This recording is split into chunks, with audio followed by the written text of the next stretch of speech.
Hey loves, welcome back. Today is day 5 of our 14 days of love where we are going to manifest your specific person for Valentine's Day. As you guys already know, my name is Kyle August, and today we're actually going to discuss acting in accordance with the idea. So the other day we talked about changing or altering our thoughts and beliefs to align with it. But Neville Goddard would also mention, along with feeling into the state, is to continue and act in accordance with the idea which you want, or that you want. And I'll explain more of that in this video. But remember, we have our beliefs that give rise to our thoughts, and then our thoughts give rise to our actions. And in that case, if we are altering any portion of that, or a part of it does not align with the outcome that we want, then we can see maybe slight sabotage, or we're not going to get what we desire in the quickest way possible. So what we want to do then is begin aligning all of that. And actions I have found to be very, very important throughout the whole process. Now, when we talk about action or effort in this video, I don't mean your actual action and effort of texting your specific person or calling them or trying to run into them on the street. You don't have to do any of that. The acting in accordance with the idea is more of like a body language, or allowing your mind and beliefs to speak through everything that you do. And it may not seem like it, but the way that you act in a grocery store, or the way you sleep in your bed, or the way that you walk throughout life, if you are acting in accordance with the outcome, it is going to further all of those beliefs within your mind. The absolute quickest way that you could ever have a state change is going to be a physiological one. So let's take a look at all of your actions right now. Would you say that these imply that your specific person and you are in the perfect and most loving relationship? Do they imply that your specific person always wants to reach out to you, always wants to call you, and absolutely loves you? Or does it imply the opposite? Are you acting in a way that goes against what you desire? Are you acting as if your specific person does not want to be with you or does not want to talk to you? The most basic example of something that is acting against what we desire is going to be the action of stalking or looking at our specific person's social media. Now, I will say this isn't always a bad thing, but it fully depends on what our intentions are or what we are implying by doing so. Now, most of the time when we are looking at our specific person's social media, we are fearful of seeing something that we don't want to see, right? We're looking, is there a third party? Did they move away? What's going on in their life? You're basically looking for something bad to happen, and the anxiety that you have about those bad things is then calmed temporarily when you look at their social media, but also it's going to do the exact opposite if you see something that you do not want. But again, I'll ask, does this action imply that you and your specific person are in the perfect relationship? Would you perform all of these actions or look at their social media to such an extent if you were in a relationship with them? I would imagine that you most likely would not. Obviously, you would look at it sometimes because, right, you gotta like their pictures, you gotta be in the knowing of everything that they're up to, because I'm sure if you're married to them, you're gonna be with them all the time. You may even help them pick out their social media posts. But in this case, when we are doing it to an extent of worrying or having anxiety or having fear, this action only feeds more into that fear, and we find that all of our worries or anxieties begin to amplify, and we don't feel very good. So that would be a very common example of how we can begin to act in accordance with the idea that we want. I would say, look at all your actions. Are you acting or implying that you and your specific person are in the perfect relationship, or is it doing something else? And either way, it's perfectly fine. If you find that your actions are not aligning with the outcome that you want, it's easy. Just change them. Just refuse to take any action or do anything that doesn't act in accordance with the outcome that you want. Again, it may even be like you take some time to just review them. A lot of times, if you ask yourself, Is this the most abundant action to everything that you do? You are going to find that there are a lot of actions that kind of implied that you didn't have your specific person and you didn't even know about that. But make sure to act in accordance with abundance, love, and positivity, and you are never going to fail. If this idea is then taken too far, we can actually end up with something called a mixed neuroassociation. And this is what I was talking at the very beginning of the video that can actually cause self-sabotage. So I'll explain what a mixed neuroassociation is and how it's going to impact our thoughts, beliefs, and actions.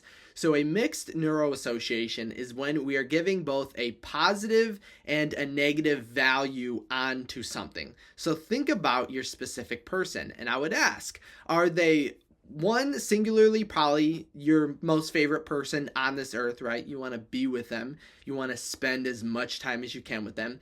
But then two, I'll ask, are they also the point of all of your anxiety and all of your worry? Now, I will say most of the time we can find ourselves doing this, right? We find that we really want to be with our specific person, but we really have a lot of negativity or worries and anxieties towards them, which is going to be completely normal when it comes to a manifestation. But the trick is, remember, are these negative thoughts, are these worries acting in accordance with the outcome, or are we giving life to a reality that we do not want? And I'll give an example of this. So an example would be, we really want to be with our specific person, and let's say that we want them to message us more. In this case, if we are focusing on them not messaging us, it can lead to a lot of frustration, a lot of pent-up emotions, and then we displace that anger or that resentment onto them, which, as we know, we're all in manifestation, we know that only reiterates that idea. Your consciousness is being reflected on your external reality. So to do that only causes them to act in that way even more. But what this does, because we have this positive, we really want our specific person, but also we really dislike that they don't text us or this and that, this confusion again causes almost like a self-sabotage. But I'll give a even better example of this that everybody is going to be aware of. So think about the most common example of a mixed neuroassociation is going to be money. So think about money. We all desire it. We all want the freedom. We all want to be able to help our family. We all want to be free of any burdens. We want to have a lot of control over our life. But think about it on the other end. At the same time, many of us view money in the way that it causes greed. Maybe you can't be as spiritual if you have a lot of money. Maybe you have to pay a lot of taxes.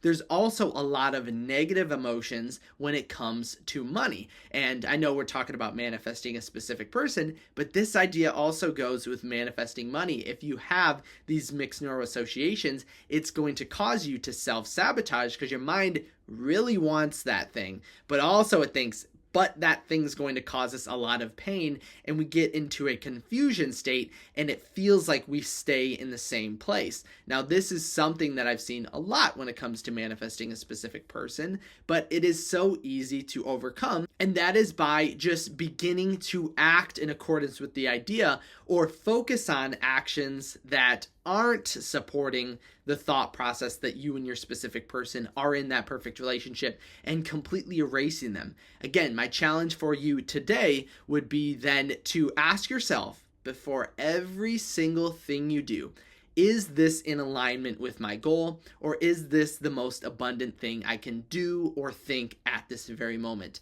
Like I mentioned, you're going to find that there are very minute things that you are doing that are actually going against what you are trying to accomplish, which is manifesting a specific person. Maybe it's a slight thought that you have throughout the day, or maybe when you're walking through the grocery store, you're not even thinking about purchasing groceries for two people. Like, it's a thought process where we're thinking or acting or doing our techniques for the end, but then when we go to like a grocery store, we're specifically thinking exclusively on us being single. Now, I don't mean you actually have to go to the grocery store and like attempt to buy a bunch of groceries for you and your specific person, but it just means, what is our first response to something like that? If you find yourself living in the end, it's going to be, yes, of course you're buying for you and your specific person. But if you find instantly you're kind of not thinking along those lines, it just means that internally we haven't created that I amness that Neville Goddard would say with that outcome. Because when I ask you your name, you instantly spit it out. If I ask you where you live, you instantly tell me your address, right? If I ask you what you look like, you can instantly point yourself out in a picture. There's no hesitation. It's automatic. But those are things that are truly you, that you truly identify with, that you truly believe and you're fully conscious of being. So if we can then relate our specific person and put it in the same place that we put all of that stuff, you will see massive, massive changes in very short periods of time. So today, act in accordance with the outcome. Ask yourself again, does this action align me with what I want? And it doesn't mean, again, I don't want to say it's not taking action. It's what you naturally do. Does it support the idea of being with your specific person, or does it not? But again, looking at social media isn't always a bad thing. That can be a positive thing, but it depends on what you are thinking and feeling internally. If you feel very good doing it, then I would say absolutely continue with that. But if it doesn't feel so good and you find yourself more anxious or worried, that's an action that we don't really want to take part in, because it's pulling us out of the state and it is changing our beliefs. So try out everything I mentioned in this video. I know you guys are going to get absolutely amazing results. If you had any questions on this at all, leave it in the comment section below, or if you wanted to send me a personal message, head over to kyleaugustcoaching.com. Make sure to leave a thumbs up on this video if you really enjoyed it, and then don't forget to subscribe so you don't miss any of these 14 days of love leading up to Valentine's Day. But that's all I got for you guys today. I love you all, and I'll see you tomorrow.